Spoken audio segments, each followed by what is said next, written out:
Sur invitation de Guy Zumba Dama, président de l'Assemblée nationale, une délégation de l'Assemblée nationale de Guinée-Bissau a été reçue hier au palais Liomba, au centre des échanges, la dynamisation de la coopération parlementaire entre les deux chambres. Henri Nestor Njanvé, Tim Boulengue.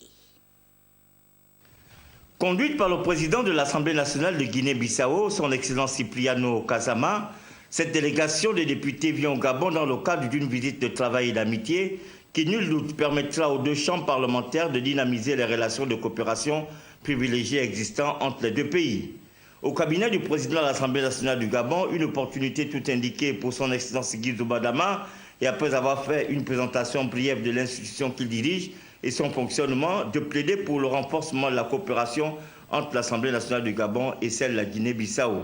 Répondant aux propos de son homologue gabonais, le président de l'Assemblée nationale de Guinée-Bissau, Cipriano Kazama, tout en remerciant son hôte pour les propos aimables prononcés à leur endroit, ainsi que pour les marques de sympathie et d'attention dont ils ont été l'objet depuis leur arrivée, a reconnu le caractère positif des relations politiques entre les deux États et les perspectives de leur développement. Il a souhaité les inscrire dans un cadre soutenu, telle une convention interparlementaire entre les deux assemblées. Et aujourd'hui, ce matin, nous avons fait une analyse des aspects de la coopération que nous pouvons quand même développer ensemble. J'espère bien que nous aurons l'occasion d'analyser et approfondir notre analyse et signer une coopération parlementaire au niveau de nos institutions.